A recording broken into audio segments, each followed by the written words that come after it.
وأطاعتم ولا أحدكم رجالكم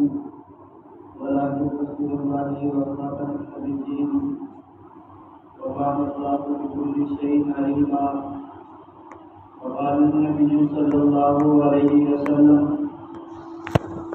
كيف أنتم إذا نزل عليكم مريم أبيكم وإمامكم منكم؟ وقال النبي صلى الله عليه وسلم: لليهود إن عيسى لم يمت وإنه راجع إليكم قبل يوم القيامة. وقال النبي صلى الله عليه وسلم: أنا خاتم النبيين لا نبي بعدي. صدق الله العظيم وصدق رسوله النبي الأمي الكريم، ونحن على ذلك لمن الشاهدين والشاكرين والحمد لله رب العالمين. جس کے دامن پہ فرشتوں نے بھی عبادت کی ہے، جس کے دامن پہ فرشتوں نے بھی عبادت کی ہے، کس کی جرأت ہے کہ کرے میرے آقا کی برابری،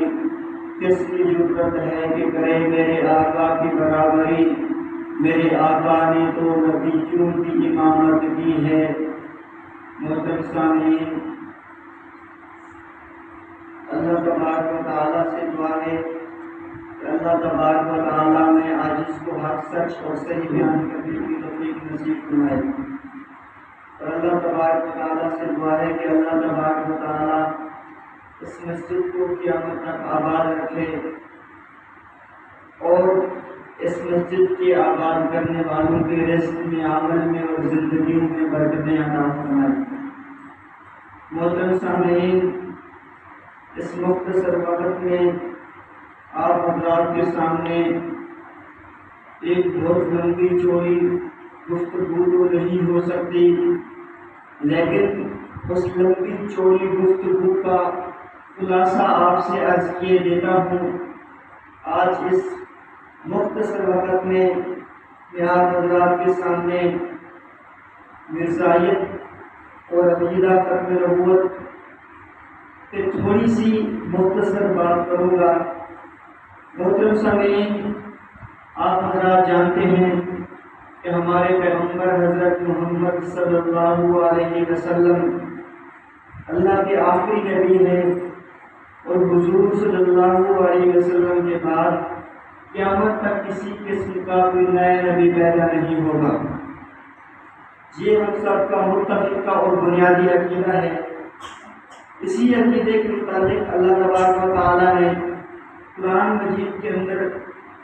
تقریباً 100 آیات نازل کی ہیں، جن سے ہمیں معلوم ہوتا ہے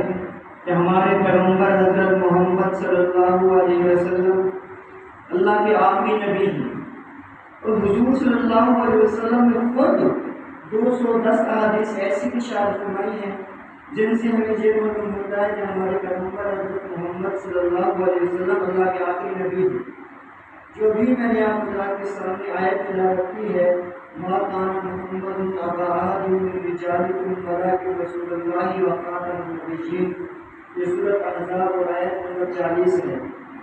میں آپ حضرات کو اس کا مختصر شان نزول عرض کیے دیتا ہوں۔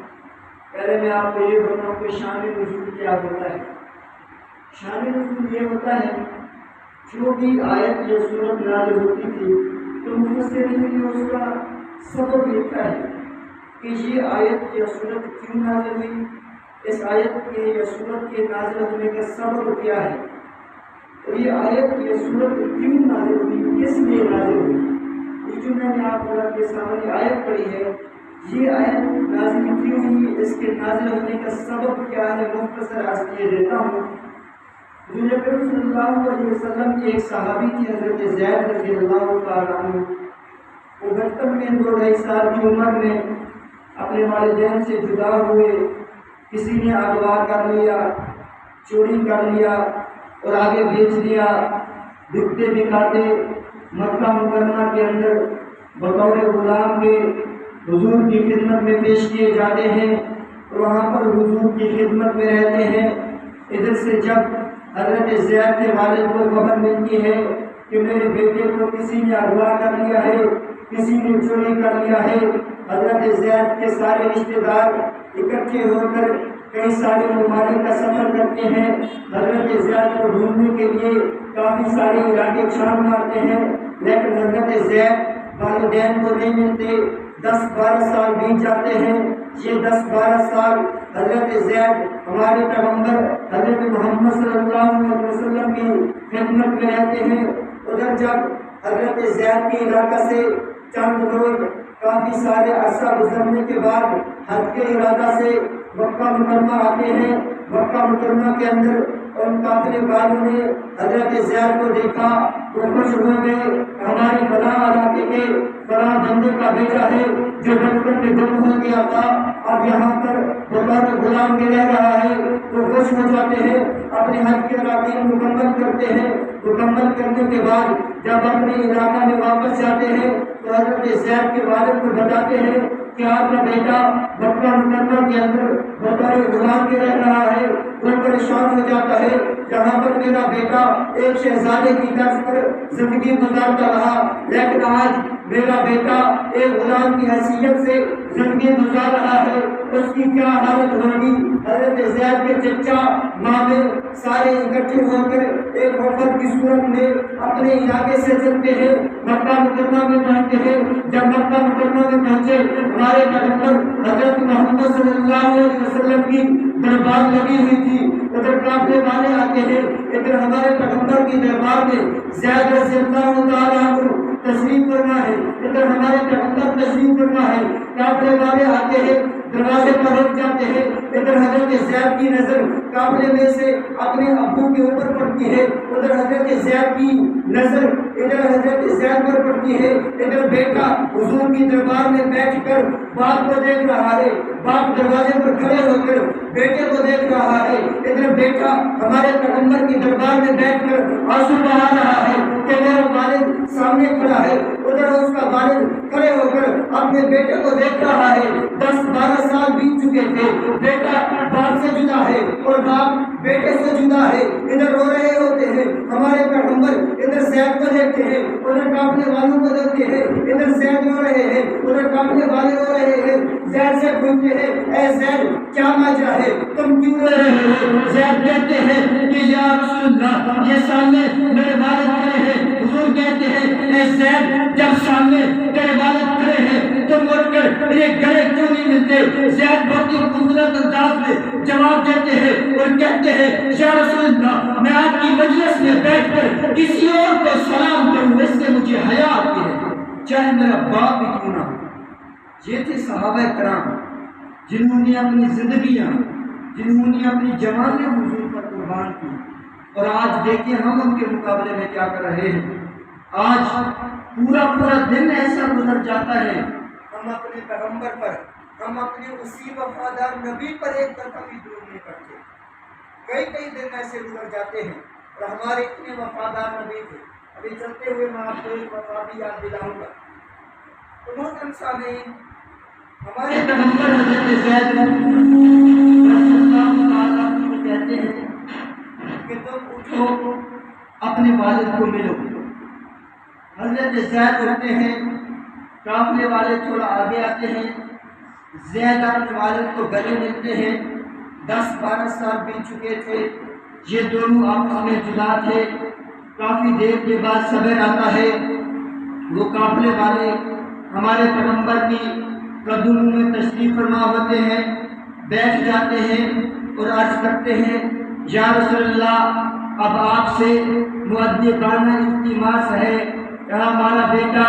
بچپن میں جدا ہو گیا تھا، کسی نے چوری کر لیا تھا اور آگے بیچ لیا تھا، ہمیں خبر ملی ہے کہ یہ آپ کے پاس بطور غلام کی زندگی گزار رہا ہے۔ اب آپ سے یہ درخواست ہے ہمارا بیٹا ہمیں واپس کر دیں، اس کے بدلے میں آپ جتنا سونا چاندی درہم دینار لینا چاہیں لے لیں، لیکن ہمارا بیٹا ہمیں واپس کر دیں۔ ہمارے پیغمبر نے قافلے والوں کی درخواست کو سنا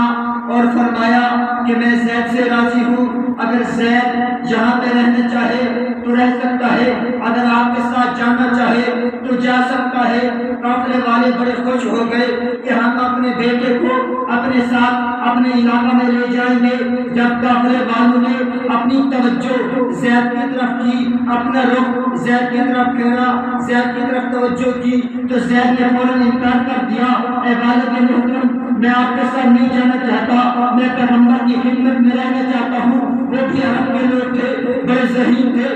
حضور سے دوبارہ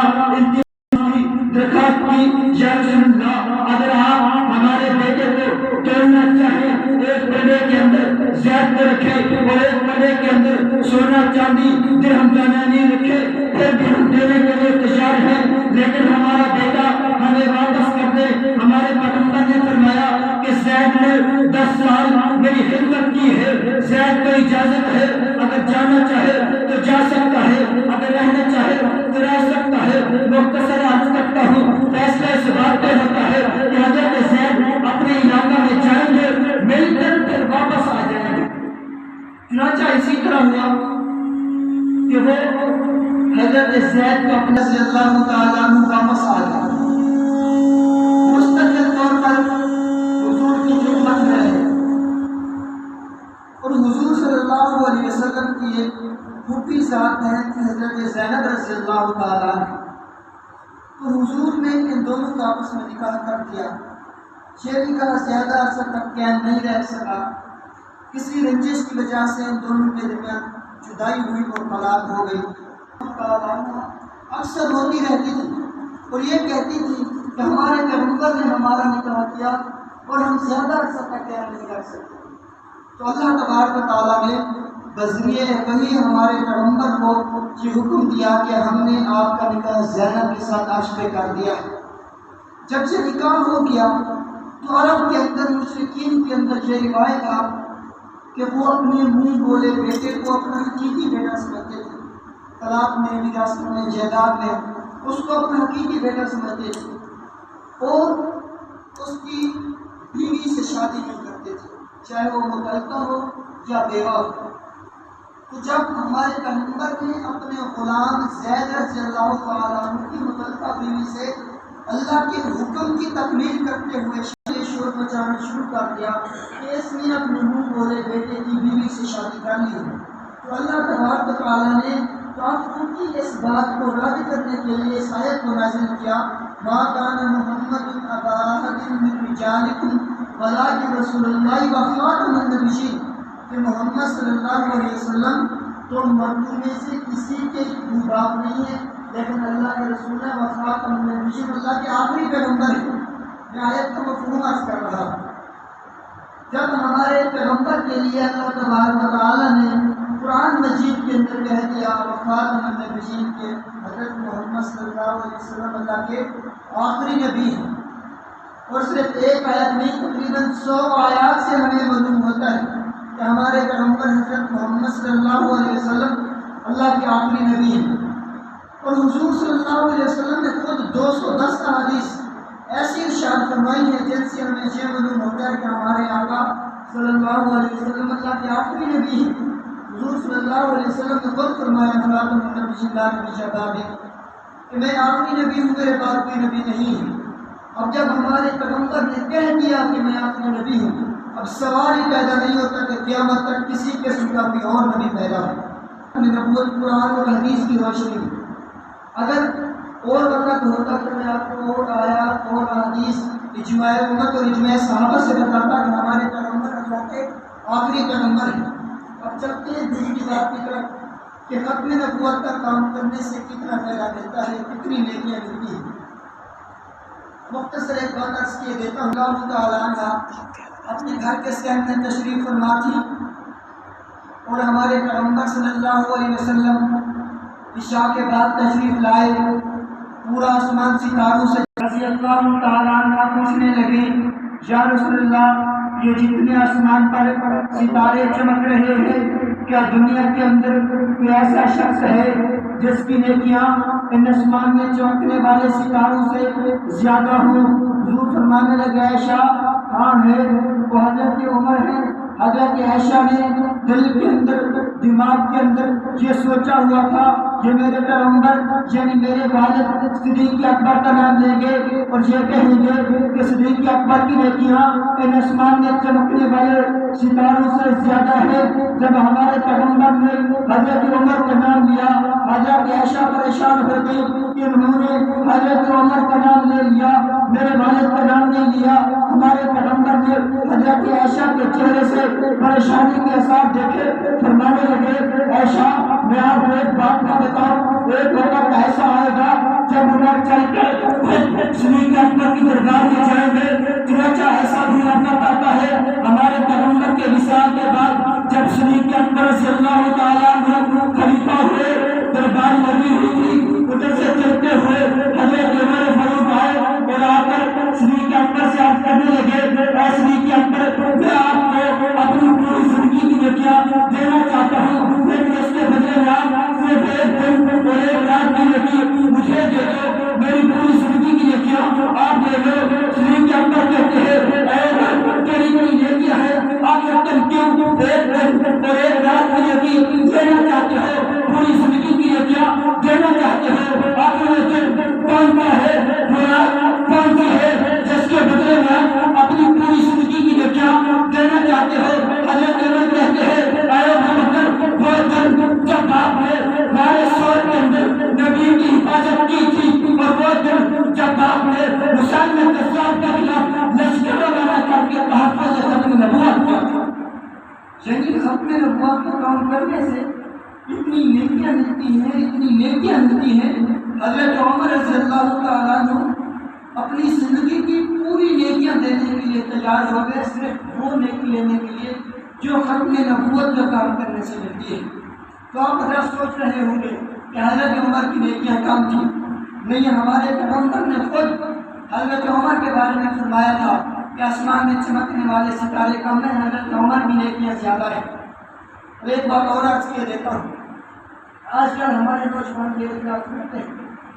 کہ اللہ تبارک و تعالیٰ ہمارے بزرگوں کو دین کے کام کرنے کی توفیق دیتے ہیں۔ ہمارے بزرگ تبلیغی جماعت کے ساتھ بھی جاتے ہیں، مسجد میں بھی جاتے ہیں، اور سب سے پہلے آ کر بیٹھ جاتے ہیں تاکہ مولوی صاحب کے بیان کو سن کر وہ کچھ نصیحتیں حاصل کریں اور ان کو عبادات میں زیادہ دلچسپی ملے۔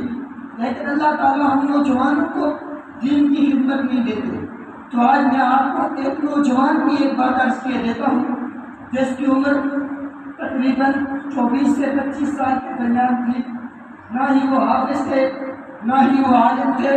نہ ہی وہ قاری تھے، بلکہ وہ ایک لکڑہارے کے بیٹے تھے، غازی علم الدین شہید۔ جب ہندوستان اور پاکستان الگ نہیں ہوئے تھے تو ایک ہندو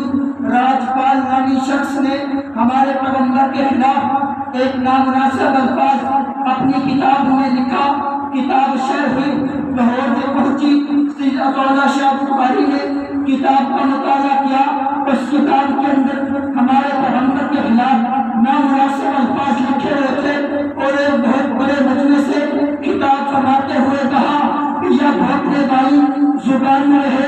یا سننے والے ہمارے کان میں رہے، ہم مسلمان ہیں، ہم اپنے پیغمبر کے خلاف نامناسب الفاظ کیسے سن سکتے ہیں، کیسے برداشت کر سکتے ہیں؟ یا بھونکنے والی وہ زبان میں رہے، ہم اس کو کاٹ کر پھینک دیں، یا مسلمان ہوتے ہوئے وہ الفاظ کیسے اپنے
دل کے اندر شہادت کا جذبہ تھا۔ یہ تھے وہ نوجوان جنہوں نے اپنی زندگی ہمارے پیغمبر کی عزت کے لیے قربان کی۔ اس کو قتل کر دیتے ہیں۔ انگریز کا زمانہ تھا، انگریز پولیس والے آئے، گرفتار کر لیا،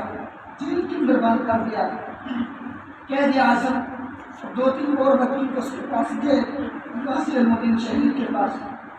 جا کر اسے کہا کہ کل عدالت کے اندر اگر آپ کہہ دو کہ جس وقت میں نے اس راجپال نامی شخص کو قتل کیا میں اس وقت اپنے ہوش و حواس میں نہیں تھا، تو ہم کل آپ کو 22 میں بری کرا لیں گے۔ غازی الدین شہید بہت ہی خوبصورت انداز میں جواب دیتے ہیں، کہتے ہیں کہ 24 سال تو میں بے ہوش رہا ہوں، ایک شہید وہ لمحہ تھا جب میں ہوش میں آیا اور میں نے یہ کام کیا، اور میں کیسے کہہ دوں کہ جب میں نے وہ کام کیا میں ہوش میں نہیں تھا۔ چنانچہ عدالت کے اندر انہیں پھانسی کی سزا ہو جاتی ہے، جیل کے اندر بند کر دیا جاتا ہے، پھانسی کا وقت آتا ہے، پھانسی ہو جاتی ہے۔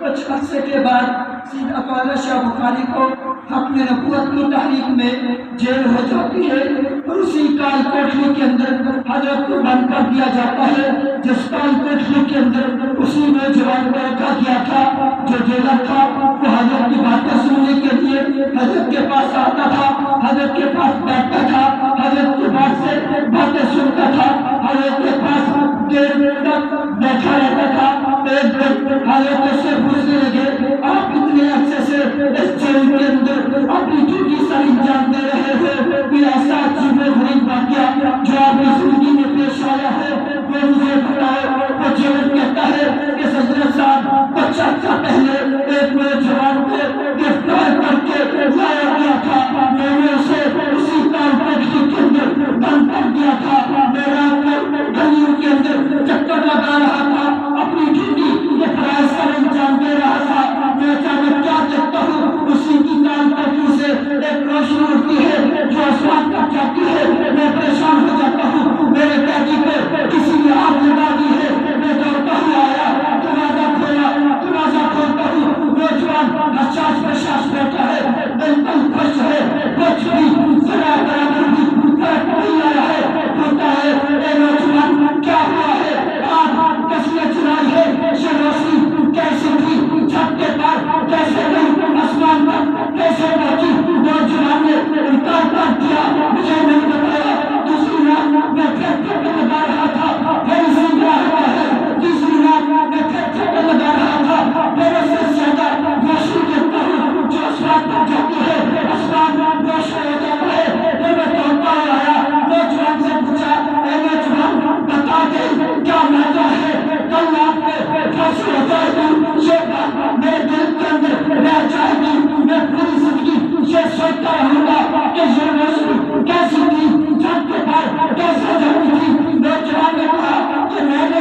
ایک رسول کے گستاخ پہ قتل کیا ہے، جس کی وجہ سے کئی دن ہو گئے کہ حضور میرے پاس تشریف لاتے ہیں، اور آج صحابہ کرام کے ساتھ ہمارے پیغمبر تشریف لائے تھے، انہوں نے مجھے 2 باتیں بتائی ہیں، ایک سے کم لاکھ میں پھانسی کے پھندے میں چھپ کر بڑے نکالنا ہے، دوسری سے کم لاکھ میں روزہ رکھ کے آنا ہے، اور شام کے نخود جنت کے اندر آپ کی اختیاری بناؤ۔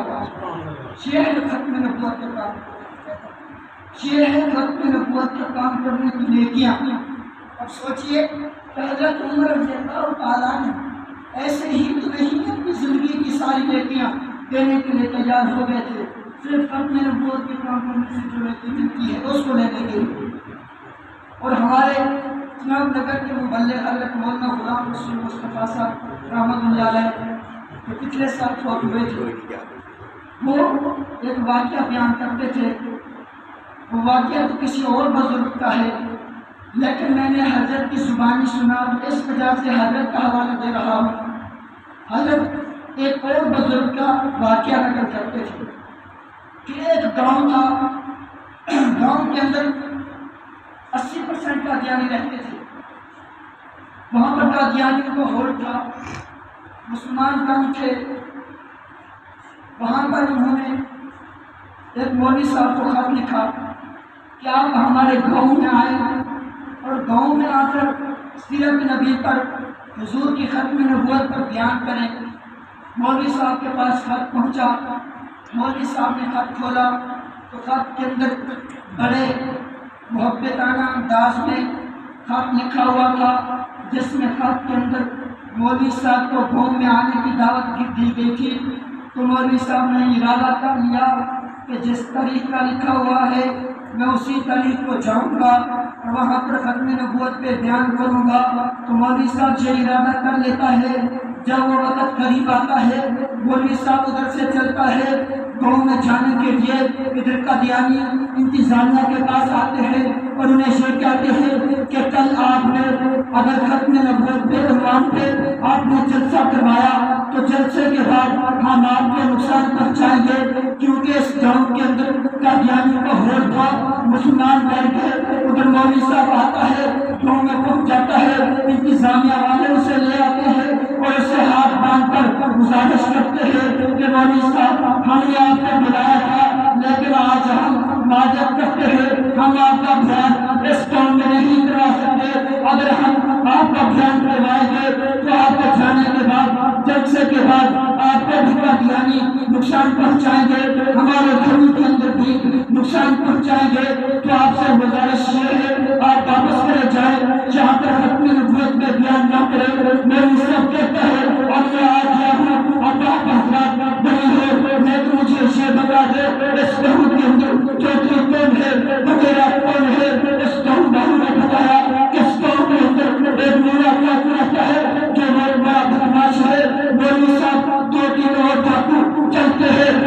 مولوی صاحب اور 2-3 اور مولوی اس کے ساتھ چلتے ہیں، ڈاکو کے پاس پہنچتے ہیں، ڈاکو کو ساری صورتحال بتاتے ہیں، انہیں سے کہتے ہیں کہ قادیانی اس گھروں کے اندر ہمارے پیغمبر کی شان نہیں سنانے دیتے، نہیں بیان کرنے دیتے۔ میرا ڈاکو کہتا ہے میں ڈاکو ضرور ہوں لیکن میں غیرت نہیں ہوں، اور میرے ساتھ تمہیں ڈاکو ان کو لیتا ہے اور ایک کھلے میدان میں جمع ہو جاتے ہیں، کافی سارا مجمع جمع ہو جاتا ہے۔ میرا ڈاکو بہت سارے بدماش لائن لگا کر کھڑے ہو جاتے ہیں۔ مولوی صاحب 2 گھنٹے ختم نبوت میں بیان کرتے ہیں، بعد کے اندر میرا ڈاکو شیطان کرتا ہے کہ میرے جانے کے بعد مولوی صاحب کو شہید گاؤں والوں کو کسی نے تکلیف پہنچانے کی ضرورت کی تو میں واپس آؤں گا اور انہیں اس سے اس ہر چیز کا بدلہ لوں گا۔ جس گاؤں والوں کے ساتھ آپ کھڑے ہوئے وہ جلسہ ختم ہو جاتا ہے، کافی عرصہ گزر جاتا ہے۔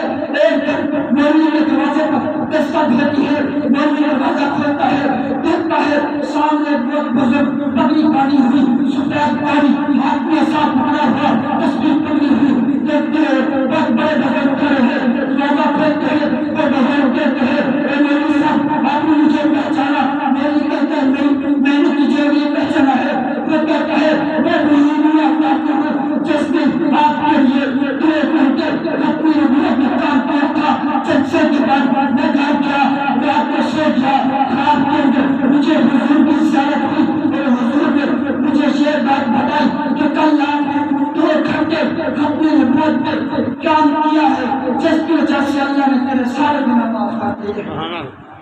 کہتے ہیں اس کے بعد میں نے سارے کام چھوڑ دیے۔ عرض کرنے کا مقصد یہ ہے کہ ختم نبوت کا کام کرنے سے کتنا فائدہ ملتا ہے، اور آج ہمارے ملک کے اندر قادیانی ہمارے کی ختم نبوت کے اوپر ڈاکہ ڈال رہے ہیں اور ہم مسلمان خاموش بیٹھے ہیں۔ جب اتنا فائدہ ہوتا ہے، اتنی نیکیاں ملتی ہیں، اس کے باوجود بھی ہم خاموش بیٹھے ہیں۔ اور ہمارے پیغمبر حضرت محمد صلی اللہ علیہ وسلم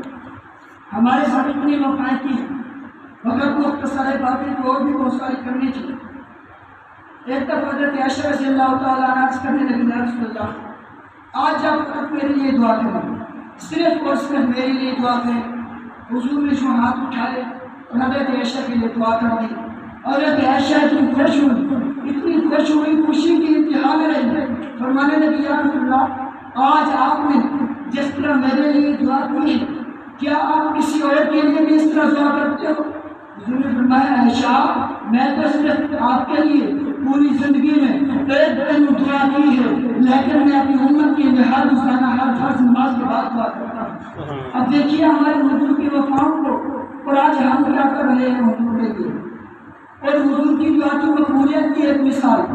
ایک بہت ہی مشہور و معروف واقعہ ہے، آپ حضرات نے بارہا سنا ہوگا کہ حضرت ابو ہریرہ رضی اللہ تعالیٰ عنہ حضور کی مجلس سے آتے ہیں، پریشان ہیں، حضور پوچھتے ہیں اے ابو ہریرہ ابھی تم حشاش بشاش خوشی کی حالت میں اپنے گھر گئے تھے، ابھی تمہیں کیا ہوا ہے، تم پریشان ہو کر واپس ملتے ہو؟ حضرت ابو ہریرہ کہتے ہیں یا رسول اللہ آپ جانتے ہیں کہ میری بندہ مسلمان بھائی ہوئی ہے، وہ مجھے زیر کر چاہتی ہے، آپ دعا کریں میری والدہ مسلمان ہو جائے، میری والدہ کی ہدایت بنی، دعا فرما دیں ہمارے پیغمبر حضرت ابو ہریرہ کی والدہ کریں جو ہاتھ اٹھائے ادھر سے حضرت ابو ہریرہ نے دونوں بھائی دوڑتے جا رہے ہیں، دوڑتے جا رہے ہیں، آگے حضرت عمر روکنے کی کوشش کی کہ رک جاؤ، ہاتھ کچھ اٹھتا چلے بھائی دروازہ بنتا، تھوڑی دیر کے بعد دروازہ کھلتا ہے، بعد کی زلفوں سے پانی کا ٹکڑا ہوتا ہے، ناشے نہیں کرتی لیکن تم کیوں واپس آئے ہوئے، بلکہ شک کہتی ہے جس کے تم بنا میں مجھے بھی اس کا ذمہ اٹھا دیجیے۔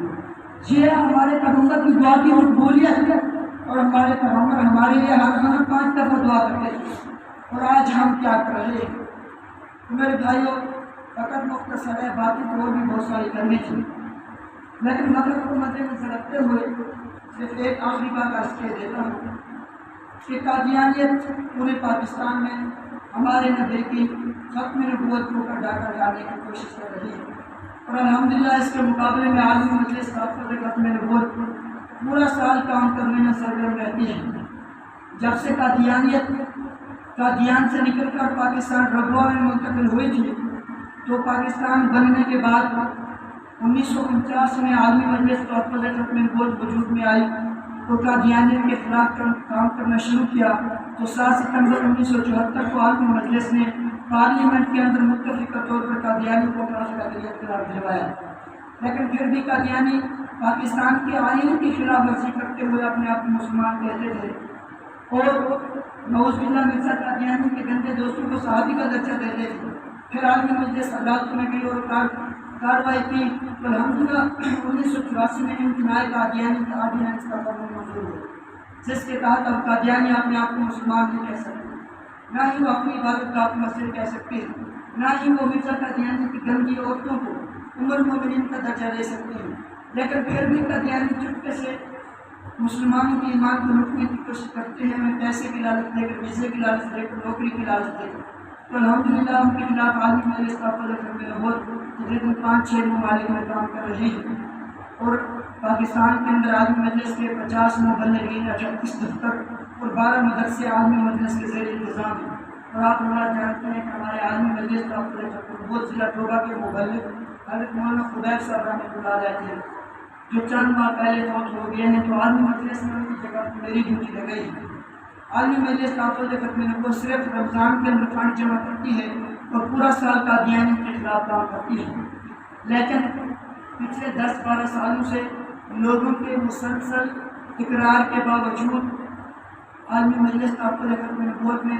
کھالوں کی رقم اور کھانے جمع کرنے کا بھی انتظام کیا ہے۔ لوگ بار بار اصرار کرتے تھے کہ ہم اپنی کھالیں اور کھالوں کے پیسے عالمی مجلس کو دینا چاہتے ہیں، تو عالمی مجلس تحفظ ختم نبوت نے پچھلے 10-12 سالوں سے یہ انتظام کیا ہے۔ جس طرح پچھلے سال عالمی مجلس تحفظ ختم نبوت کا اسی مجلس کے اندر کیمپ لگا تھا اور آپ حضرات نے اپنی قربانی کی کھالیں اور میں عالمی مجلس تحفظ ختم نبوت کو دی تھی، تو اس دفعہ میں نے عالمی مجلس تحفظ ختم نبوت کو کھالیں دینے کے لیے اس عدالت کے اندر درخواست دی ہے، جس کے لیے ہمیں اس مسجد کے لیے اجازت مل گئی ہے کہ ہم اس مسجد میں قانونی طور پر اپنا کیمپ لگا سکتے ہیں اور کھالیں عالمی مجلس تحفظ ختم نبوت کے لیے جمع کر سکتے ہیں۔ تو آپ حضرات سے میں یہی درخواست کرنے کے لیے آیا ہوں، جس کا پچھلے سال آپ حضرات نے سارے دوستوں نے اپنی کھانے اور کھانے کے پیسے عالمی مجلس تحفظ ختم نبوت کو دیے تھے، تو اس سال بھی آپ پچھلے سال کی طرح آپ عالمی مجلس تحفظ ختم نبوت کا ساتھ دیں، اپنے ساتھ تعاون کریں، تاکہ عالمی مجلس تحفظ ختم نبوت پورا سال قادیانی کے خلاف کام کرنے میں سرگرم رہے۔ اللہ تبارک تعالیٰ سے دعا ہے کہ اللہ تبارک تعالیٰ نے آج اس کے الفاظ کو